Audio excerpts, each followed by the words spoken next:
Hey guys, before we take a look at the cards, make sure to subscribe. Tomorrow I'll be going over all the cards revealed in today's live stream. First up, Professor Slate, a 3-mana 3/4 legendary minion for Hunter, which reads, your spells are poisonous. So the most obvious combo with this is Rapid Fire, the twin spell that deals 1 damage for 1 mana, which lets you kill off 2 minions for 5 mana, but I don't think you want to be running such a crappy card just to hope to draw Slate with it. I mean, I guess you can also have Explosive Trap, but if you play into that you deserve to lose anyway, so I don't think this is that good of a card. Next, Argent Braggart, a 2-mana 1/1 minion for Paladin which reads, Battle Cry, gain attack and health to match the highest in the battlefield. So this is almost good at any stage of the game to get a big minion out, except for turn 2, which is when you want to play it. I mean, the swing potential might mean you want to still play this, but without the card draw Paladin needs, I don't know if you can afford to put a 2-drop in you can't play on turn a lot of the time. Next, Educated Elic, a 3-mana 3/4 neutral minion which reads, whenever a spell is played, this minion remembers it. Death Rattle, shuffle those spells into your deck. It's a cool design, you know, you get your own spells, you get your opponent's spells, but at the end of the day it's basically just a vanilla 3-mana 3/4, so you're not going to play this. Next up, Speaker Gidra, a 3-mana 1/4 legendary minion for both Druid and Shaman with Rush, Wind Fury and Spell Burst, gain attack and health equal to the spell's cost. By default it's pretty bad, just a 3-mana 1/4 Rush, Wind Fury, and then by the time you can get its attack to be reasonable, just play Siamat instead and you don't have to bother with the spell. This is pretty bad. Next, Potion of Illusion, a 4-mana spell for Mage and Rogue, which adds 1/1 copies of your minions to your hand. They cost 1. So this is meant for some sort of combo or like value, but I don't think you play it for value. I mean, there is a way to pull off Exodia Mage again. If you play the quest, License Adventurer for a coin, and then Antonitus, coin, Potion of Illusion to give you a 1-mana Antonitus in hand, then the turn after you play 2 Sorcerer's Apprentice, the 1-mana Antonitus, second potion for 2 mana, and then you play the 2 more Sorcerer's Apprentices, and then boom, fireball, fireball, fireball, fireball. But that's only really for highlights, it's not a serious deck. Next, Brain Freeze, a 1-mana spell for both Mage and Rogue again. Freeze a minion, combo, also deal 3 damage to it. I don't think this is better than some of the alternatives. I mean, in Mage you're looking at Ray of Frost, which is more versatile, you can hit 2 things with it, you can play it over 2 turns, so I think that's just better. And like Frostbolt is always on, and Frostbolt also goes face, and then in the rogue side you have Backstab, which is pretty similar, it deals damage with early threats, so and you don't have to wait for it with the combo, and it's free. And then Eviscerate also goes face. That's the problem with this card, if it went face and it may be a different story, but it doesn't.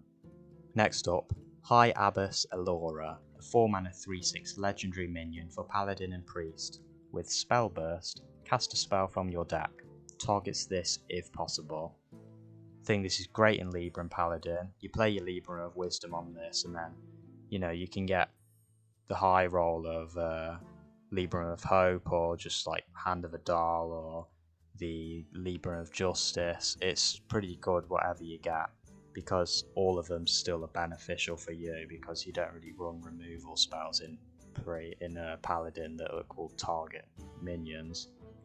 And then in Priest, it's not great in the current Galakron builds, you know, the ones that have all the imprisoned minions and then split them with the Grave Runes and the Psyche split, because you also have equal chance to just penance your own minion or time rip your own minion, so it's not consistent enough in current builds. But if you play some sort of tempo priest, you can probably get Apotheosis or Power Infusion or Psyche split on it, and then it becomes pretty decent in that sort of deck, because you can like play this on turn 4 with Powered Shield, get Power Infusion, boom, big 4-drop, very nice play.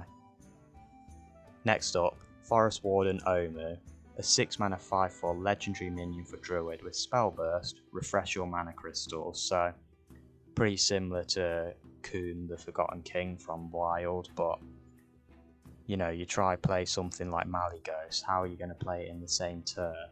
You can't just wait for it. I mean, Imprison Satyr, but without Aviana, I don't see this happening. And then maybe in Spell Druid it's decent, but you kind of just want to play your exotic mount, so you don't want to mess around with a 0 mana 5/4 because it's not really that important by the time you can get to play it.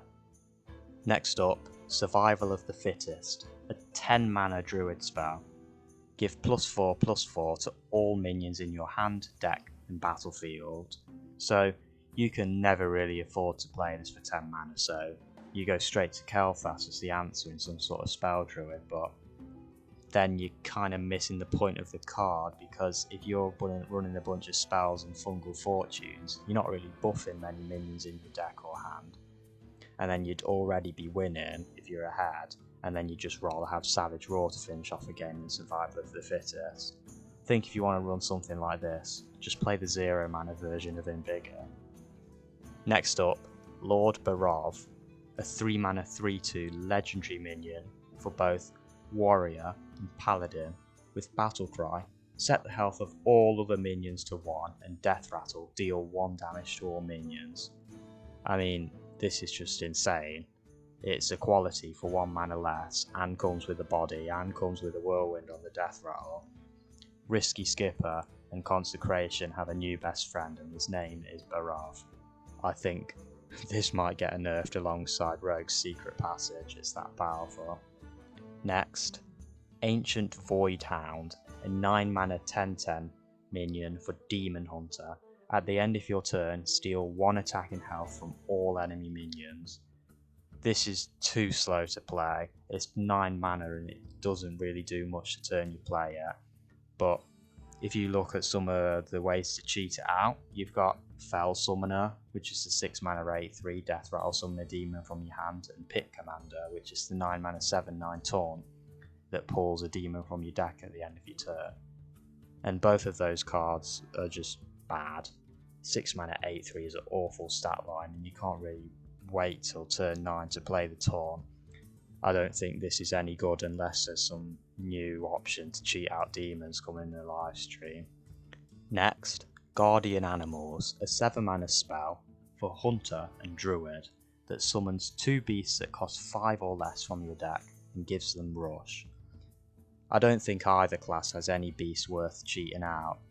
And then if you look at the neutral options, you've got Escaped Mana Saber. I mean, you could play Bad Luck Albatross and Stranglethorn Tiger, but both of those are pretty crappy by themselves, and I don't think the slight discount you get from Guardian Animals is really good enough to warrant playing them in a deck, so not good enough.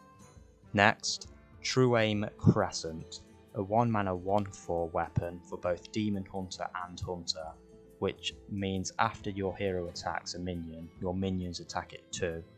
I think Demon Hunter likes this just for the attack synergy. You don't have to hero power every turn, you can just do this to summon your stuff from Satyr Overseer and buff up your Battle Fiend, but that's also kind of a downside because you might buff them up, but then the effect means they'd probably just trade in and die, which isn't great. And there's also quite a big saturation of weapons in Demon Hunter if you start including this, because you probably want to run Umberwing and Marrow Slicer and Warglaive, so how many is too many? And then in Highlander Hunter I could also see this being run to kill off early minions like Candleshot used to, and it's also good with Primordial Explorer with the Poisonous and Varanus with the setting stuff to 1 health, so you can just kill it with your hero. And finally, Primordial Studies, a 1 mana spell for both Shaman and Mage that discovers a spell damage minion. Your next one costs 1 less. I can see this going into no minion mage because you need ways to generate minions, and this is a decent way to get one. You can get Lab Partner, Blood Mage Thalmos, Solarian Prime, they're all pretty good hits from this to get some early game minions.